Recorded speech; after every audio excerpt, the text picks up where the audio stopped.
Got to be real.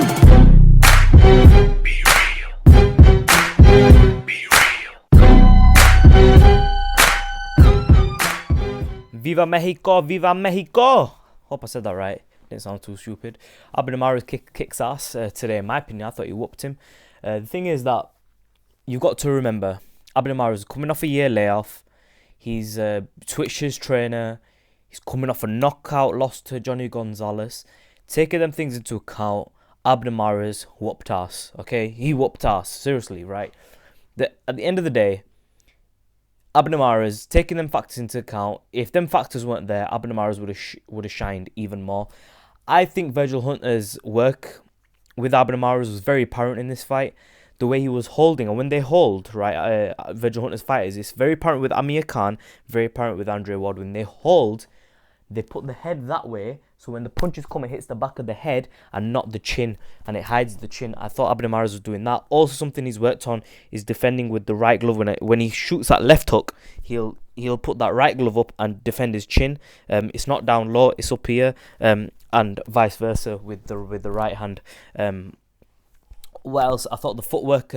I've not seen. I tweeted, yeah, I have not seen a Mexican fighter box like that in a very long time. I can't recall any Mexican fighter fighting the way MARES did in the last few rounds, last 2-3 rounds. He was on his toes on the back foot, counter punching, being patient.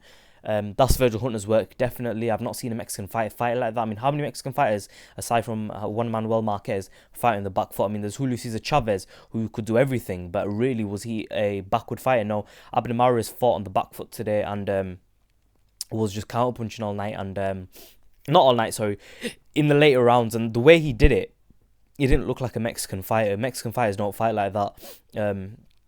So I was impressed with Virgil Hunter's work. I think that I know people are going to critique MARES, but this is the first fight with Virgil Hunter.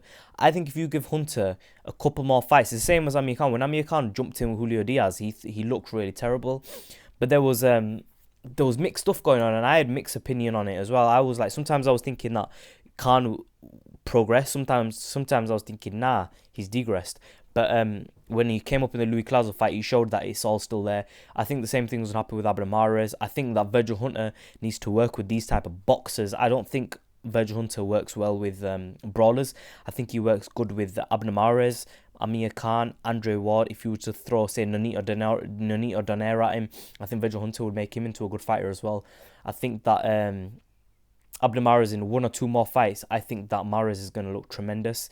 I think he's going to be a force to be reckoned with. However, I would like to see him working with Tony Brady. You have to bear in mind one thing, that this was a 10-round fight. Had this been 12 rounds, this fight could have swung the other way because MARES was tiring out, but so was his opponent as well.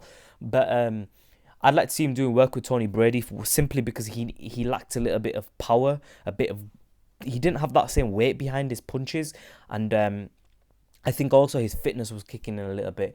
So I'd like to see him working with Tony Brady. I think Tony Brady is an excellent strength conditioning coach, and I really think he could do tremendous things with ABNER and help him in this weight class.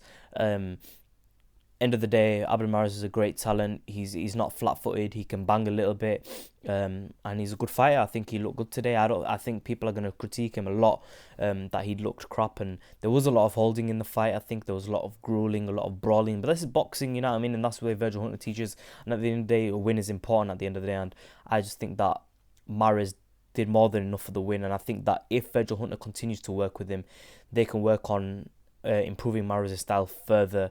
And I think he's going to be a very similar story to what Amir Khan is. I think Amir Khan and ABNER will go on to be fighters who won't get beat for a very long time. I think that they have tremendous talent, and under Virgil Hunter, if Virgil Hunter can channel the offense and the defense simultaneously, I think ABNER is going to be really good. But I think it's going to take a couple of fights for ABNER to get to a certain level where it's going to be extremely difficult to beat him. I think people are going to be licking their lips thinking, I would fancy ABNER. I mean, I think I can bang him out.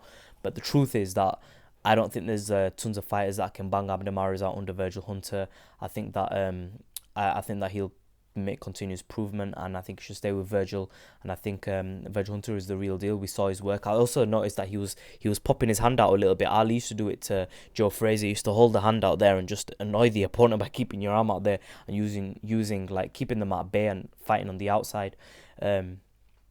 So yeah, I'm controlling that distance with that little move. That's straight Virgil Hunter. I think Virgil Hunter has definitely made his work apparent in the ABNER MARES fight. Let me know what you think. Comment section below. Subscribe as always. Make sure you click the subscribe button, guys. Please subscribe to Be Real TV. Please, man, I'm begging you. Subscribe to Be Real TV. And follow me on Twitter at sham_Ayub. You'll love my commentating, I think.